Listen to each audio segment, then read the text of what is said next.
వీళ్ళని 5 ఏళ్ళు భరించుడు కష్టం. ఆ 10, 5 అయిపోయిన తర్వాత ప్రత్యామ్నాయం ఎవరు కనబడతారు ప్రజలకి? హరీష్ రావు కనబడతాడా? ముందు ఇద్దరు ఒక దగ్గర ఉంటారేమో చూడరు 5 ఏళ్ళ వరకు. తనుకొని ఈయనో దిక్కు ఆయన దిక్కు పోతారు, ఇచ్చుకపోతుంది ఆ పార్టీ. అంటే కేవలం వాళ్ళిద్దరి మీద ఉన్న వ్యతిరేకతే మిమ్మల్ని గెలిపిస్తుంది, కానీ మీ పైన ప్రజల్లో ప్రత్యేకమైన విశ్వాసం ఏంటి? మా మీద విశ్వాసం లేదే మేము కాశ్మీర్ నుంచి కన్యాకుమారి దాకా గెలుస్తలేము. మేము పనిచేస్తున్నాం. మేము ఎయిమ్స్ ఇచ్చింది మేము, మీరు ములుగులో పెట్టుకున్నటువంటి హార్టికల్చర్ యూనివర్సిటీ ఇచ్చింది మేము, అక్కడ వరంగల్లో పెట్టిన ట్రైబల్ యూనివర్సిటీ ఇచ్చింది మేము.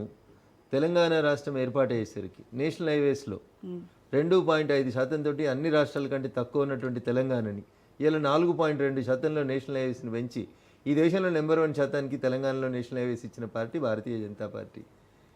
మీరేం చేశారు? మీరు ఎంతసేపు ఆయన మాట్లాడితే కాళేశ్వరానికి 1,00,000 కోట్లు కావాలి, ఈయన మాట్లాడితే మూసికి 1,00,000 కోట్లు కావాలి. దోసుకోవడానికి తప్పితే వీళ్ళు కామన్ మ్యాన్ కోసం ఏం చేస్తారో చెప్పుర్రి. మేం చేసినాం. వాళ్ళు డబుల్ బెడ్రూమ్లు అందరికి ఇస్తామన్నారు. ఎందరికి ఇచ్చిరు తల్లి? ఎందుకు వంచుతలేరు? కొల్లూరు కాడ డబుల్ బెడ్రూమ్ ఇయ్యాలకి సగం ఖాళీగానే ఉంటున్నాయి. కనీసం డిస్ట్రిబ్యూషన్ చేసే తెలియలేదు మీకు 10 ఏళ్ళ కట్టిన ఇళ్ళని. అసలు నేను ఏమంటున్నా అంటే కేటీఆర్ హరీష్ అనే ఇద్దరిని ముందు మీడియా బహిష్కరించాలి వాళ్ళు మాట్లాడేదాన్ని. ఏంది వాళ్ళిద్దరే ఉన్నారా ఈ రాష్ట్రంలో? ఎవరు లేరా అంటున్నా.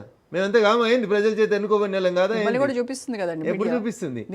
అదే నేను అదే అడుగుతా ఉన్నా. సమాజంలో ప్రజలకి కూడా నేను ఒకటి చెప్పదలుచుకున్నాను. ఏంది కేటీఆర్ ఏం చేసిండు? వాళ్ళ నాన్న పేరు పక్క జరుపు, సిరిసిల్లకి వెళ్ళి పక్క జరుపురు. ఏముంటుంది ఆయనకి? ఎవరు హరీష్ రావుకి సిద్దిపేటకి ఏం సంబంధం? ఎవరు వీళ్ళంతా అంటున్నా. 10 ఏళ్ళు లిటరల్గా దోసుకున్నారు తెలంగాణని. నాలాంటి వాళ్ళ రక్తాన్ని పీల్చుకొని తిన్నారు. 100 మంది తెలంగాణ ఉద్యమకారులు తెచ్చిన తెలంగాణలో వీళ్ళిద్దరే మిగిలినరా అంటున్నా. నా కోపం హరీష్ మీదనో కేటీఆర్ మీదనో వ్యక్తిగతంగా కాదు. మేము కదా పునాదులం, మేము కదా రాళ్ళు మోసినాం తెలంగాణ ఉద్యమంలోకి. మమ్మల్ని చంపి మీరు ఎదుగుతా అంటే అసలు మీరు ఎందుకు ఉండాలి అంటున్నా. చరిత్ర మిమ్మల్ని క్షమించదు, మీరు ఉండడానికే వీలేదనేది మా ఆర్గ్యుమెంట్.